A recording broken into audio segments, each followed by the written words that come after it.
Today, let's cover self-love. As self-love is a part of life, we need to have something to give. If we don't have, we cannot give. If we go back to when we entered this world, we came with love. We were created with love, in love. As a baby, we all had so much power. We never doubted this power. We never doubted anything around us. When we were hungry, we would cry. When we were wet and uncomfortable, we would cry. And everybody would come running to take care of us. As we grew up and we came a part of this world, our whole belief system changed. If we look at belief system, which we can maybe go into sometime more in detail, we are all part of a belief system. This is where we come from, our parents, our families. They are part of our belief system, and a belief system is a tribal system. We all are part of a tribe. But if we get back to the self-love part, as we grew up, we forgot to learn to love ourselves. We forgot to learn to accept ourselves, because society created something that we had to follow to be accepted and a part. Because if we look at, as we grew up, there were different groups, social groups, and we followed patterns to be a part of a social group, to be accepted. And instead of relying on our self-love, we depended on acceptance, and we forgot that we do not need acceptance from other people. We just need to love and accept ourselves for who we are. And if we look at life, basically, there's a little thing called I, me, myself. A lot of people see this as selfish, but in fact, it's not selfish, because I is number one. Whatever happens, we always will be number one. Then myself. We got to learn to be myself, but we can't be myself unless we know who me is. So to create a view and a belief system for ourselves, which we are going to benefit as a person.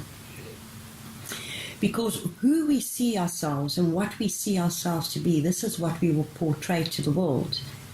But somehow we seem to forget. We're so busy accommodating other people for acceptance that we forget to put ourselves as number one and be our true self, discover our true self, and love our true self for who we are. Pleasing people at times also seems to be one of the main things we do. And we compromise by pleasing people. And if we look at the word compromise, it's really a word that we should not allow in our lives or action. Because if we compromise, we're doing something against our will to please other people. So we're pleasing someone else or other people, but we are not pleasing ourselves because we're going against our will. So basically, we are sliding down this razor blade. We're splitting ourselves in half. And this is where our own truth goes out the door on compromising. What are the consequences of? Well, when you please other people, again, as we're going back to, you're not going to be happy. So you are depriving yourself. Because it's like if you come to me and say, oh, well, look, let's go and we do this, and I've got other plans. So I'm putting off my need, my plan to please you. And I keep saying, no, Teresa, look, I don't want to do this. But you say, come on. And I go, okay, I'll make the compromise and I'll delay it. And so when we delay things, we're also not living our truth. And it's all about living our truth to a point of what is good for me. The no word is very, very important.